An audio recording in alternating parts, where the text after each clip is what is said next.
As my teacher, Mr. Logan, used to say, you just never know when you're going to get a good fencing lesson, or who's going to give it to you.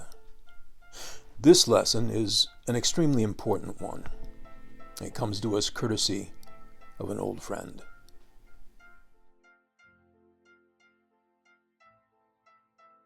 In 1958, they released a pretty terrible science fiction horror flick. It was made for the teenage drive-in theater market. It was called The Blob. As I said, it was pretty bad. But it's worth watching for one thing: Steve McQueen. Because even then, Steve McQueen was, well, Steve McQueen. Clearly he had something. Presence, they call that. Screen presence. It's a kind of energy that's compelling and contagious and rare. Which brings us to my friend Chase. I met him in an acting class, and then in another acting class, and then in an acting workshop. We did some scenes together, which for me was a lot like being invisible. Invisibility was the fate of anyone on stage with Chase. He took the space completely over, without doing anything, without saying anything. And when he did say something, take Hamlet's soliloquy, to be or not to be, you dig? Everybody and his dog does that one. But when Chase did it, I felt like I was hearing it for the first time. Chase had something. He had that thing. Whatever you want to call it. He was the real McCoy. I mean, he was good. Real good. I'm talking Brando good. De Niro good. Nicholson good. And he was just getting started. Now, working with Chase was a double-edged sword. On one edge, I hated it because he stole every scene he was in.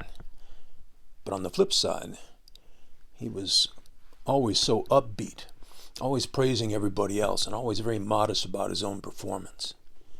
The truth is, he brought everybody up a whole level just by being there, me included. Not being one to rely on his natural talent, Chase was totally dedicated to mastering the craft. Every waking moment of the day, one way or another, he was studying or practicing or rehearsing something. He carried Stanislavski around with him the way a tent show preacher carries his Bible. He was focused, consumed, obsessed. I just tried to keep up with him. There was no way. Being members of a motley gang of poor starving artists, we had to find a way to pay the rent. Now, me, I was lucky I played music gigs on the weekends, and that got me through. That plus the occasional hustle. Chase got the actor's classic square job. He got a gig as a waiter. But I tell you something, neither his heart nor his head were in it. The world's future great actor was the world's shittiest waiter, man. It's a good thing there was a minimum wage law, because if he had to survive on tips, he wouldn't have cut the mustard. He gave his square job just enough juice to keep from getting fired. And it showed, man, it showed. He barely scraped by. So it was late summertime, and the living was easy. The chicks were jumping, and the music was fine. Chase was wrapping up his role as Petruchio in The Taming of the Shrew. I was at Mr. D's Carousel Theater in the Round. I was halfway through a 4-week run at the Sail Inn, right on the waterfront, where I could have been a contender.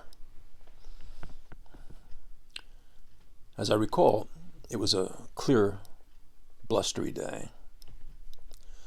I was woodshedding a new tune, Gordon Lightfoot's song,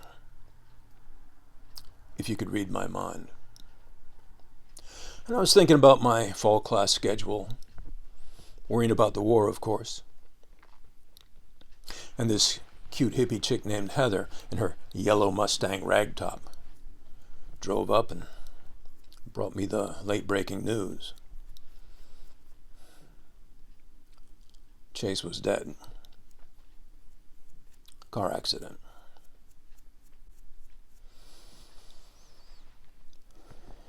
it hit me kind of hard. You know, if a guy's in Vietnam, you half expect it, but here at home, where you're safe and sound, it just didn't seem right somehow. And here's the worst part. The world will never know the great actor that Chase was going to be. The world only knows the shitty fucking waiter that he was. So, Chase taught me a very valuable lesson. And I'll share it with you for free. Here it is. Here it is. There is no power on heaven or earth, Horatio, that can guarantee you one more hour to strut upon this stage and tell your tale. But it is guaranteed that one dance, one fight, one kiss, one song will someday be your last one, and you won't know when. Therefore, you must imbue every moment with the power of your whole being. Whatever it is you do, do it fully, completely, with integrity and joy and love. It doesn't matter whether you're doing brain surgery or mucking out a stall. Do it brilliantly. Don't hold anything back. Don't save anything for later. Give it everything you've got. RFN. As Chase would say, it ain't what you do, it's the way that you do it. That's your legacy.